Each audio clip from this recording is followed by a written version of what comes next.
देखु प्रत्येक एग्जाम रे मैक्सिमम एग्जाम रे ए भलिया क्वेश्चन आछी जे ए बी मिसिकी गोटे काम को 10 दिन रे कले बी सी मिसिकी 12 दिन रे कले ए आउ सी मिसिकी 15 दिन रे कले ताले ते माने तीन जण मिसिकी से कामटी को केते दिन रे सारिबे ताले चलंतु आमे बहुत सहज उपाय रे ए क्वेश्चन टी समाधान करबा ताले कोन करबा ना 10 12 15 प्रथमे आमे लॉस आगु केते काढि देबा लॉस आगु केते हबा हमर ना 60 हबो सेमानकर लॉस आगु एबे कोन करबा ना 60 द्वारा 10 12 15 को हरि देबा हरि देला पर केते हे जिवो एठी 6 एठी हे गेला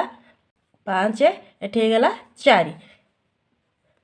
6 5 4 एबे कोन करबा आमे जो तीनोटी संख्या आमे हरणफल एठी लिखिछे 6 5 4 आको आमे मिसै देबा मिसै की केते लिखिबा ना 15 वर्तमान आमे 60 को 15 द्वारा हरि देले केते हे गेला ना 4 15 4 60 4 हे गेला किंतु आंसर एठी 4 हबो नाही जेहेतु ए केते थर अछि 2 बी भी दिथर अछि सी मध्ये दिथर अछि तेनु आंसर केते हबो ना 4 गुणन 2 ताले ए बी सी मिसिकी एक